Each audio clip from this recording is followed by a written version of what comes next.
اور یہی وجہ ہے قرآن کریم میں اللہ تبارک و تعالیٰ نے اس کھانے پینے کے حوالے سے ہی تفصیلات بیان کی ہیں، یہ کھانا ہے، یہ نہیں کھانا ہے، یہ پینا ہے، یہ نہیں پینا ہے، یہ حلال ہے، یہ حرام ہے، یہ پاکیزہ ہے، یہ خبیث ہے، یہ طیب ہے، یہ گندہ ہے۔ تو گویا کہ اللہ تبارک و تعالی نے قرآن کریم میں تفصیلات کے ساتھ اگر کسی چیز کو واضح کیا تو وہ کھانے پینے کے حوالے سے تفصیلات کو بیان کیا۔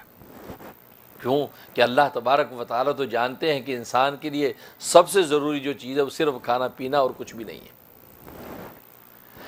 اس لیے فرما دیا کہ یا ایھا الذین آمنو، اے ایمان والو، کلوا من طیبات ما رزقناکم، کھاؤ ان پاکیزہ چیزوں میں سے جو ہم نے تمہیں عطا کیے ہیں، جو رزق ہم نے تمہیں دیا ہے ان رزق کے اندر جو طیبات ہے، پاکیزہ اور عمدہ ہیں، ان پاکیزہ اور عمدہ کو کھاؤ۔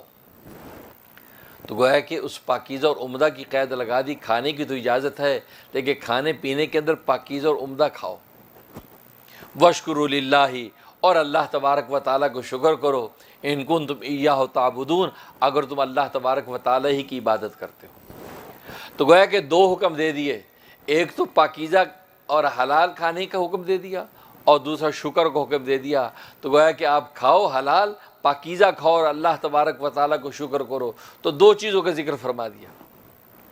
اور یہ سورۃ بقرہ کی آیت نمبر 172 ہے کہ جس میں اللہ تبارک و تعالیٰ اس حقیقت کو واضح کر رہے ہیں۔ اب یہاں ایک تو طیبات کا حکم اور دوسرا جو ہے شکر کا حکم۔ اب ان دونوں کے دو مطلب ہیں۔ طیبات کا ایک مطلب ہے حلال، کہ جو تمہیں رزق ہم نے دیا ہے، اس کائنات کے اندر جو کھانے پینے کی چیزیں پھیلی ہوئی ہیں ان میں جو حلال چیزیں وہ حلال چیزیں کھاؤ۔ تو طیبات کا ایک معنی حلال ہے، اور ظاہر ہے کہ اگر یہ مطلب ہے، اس کا مطلب ہے کہ یہ حلال کھانا واجب ہے۔ کھانا واجب نہیں ہے، کھانا واجب لنفسی نہیں ہے، واجب لغیری ہے۔ اپنے ذات میں کھانا واجب نہیں، کھانا تو اس لیے کھانا تاکہ اپنی زندگی کو باقی رکھ سکیں۔ لیکن اگر اللہ تبارک و تعالی نے آپ کی زندگی کو ایسا کر دیا کہ آپ کھانے پینے کے محتاج نہیں ہیں، آپ کو کھانے پینے کی ضرورت نہیں، لہذا آپ پر کھانا واجب نہیں ہے۔ لیکن اگر آپ یہ سمجھتے نہیں کھائے بغیر تو میں مر جاؤں گا، کھانا ضروری ہے، اب آپ کے لیے کھانا واجب، تو گویا کہ اس کو واجب لغیری کہتے ہیں، واجب لنفسی نہیں ہے۔ تو گویا کہ کھانا واجب لنفسی نہیں ہے، واجب لغیری ہے، کہ آپ کو چونکہ زندہ رہنے کے لیے کھانا ضروری ہے لہذا آپ کو کھانا پڑے گا، لیکن کھانے کے لیے آپ کو حلال کا انتخاب کرنا پڑے گا، اور حلال کا انتخاب کرنا واجب لنفسی ہے، یہ اپنی ذات کے اندر واجب ہے، اس کے علاوہ تمہیں کوئی آپشن نہیں ہے۔ آپ کھائیں اگر آپ کو کھانا ہے تو، لیکن آپ کو کھانا حلال ہی ہوگا، حرام نہیں کھانا آپ۔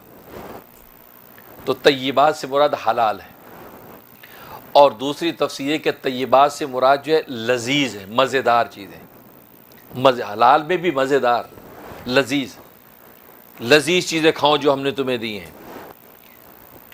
لذیذ چیز کا حکم دیا، کیوں؟ اس لیے کہ دوسرے مقام پہ اللہ تبارک و تعالی نے فرمایا کہ یا ایھا الناس کلوا مما فی الارض حلالا طیبا، اے لوگو کھاؤ تم ان چیزوں میں سے جو زمین کے اندر پیدا کی گئی ہیں، حلال طیبہ، وہ چیزیں جو حلال ہیں اور طیب ہیں۔ تو حلال اور طیب دو چیزیں ذکر کی ہیں، اس کا مطلب ہے کہ یہاں طیب سے مراد حلال نہیں ہے، بلکہ طیب حلال کے علاوہ کوئی اور چیز ہے۔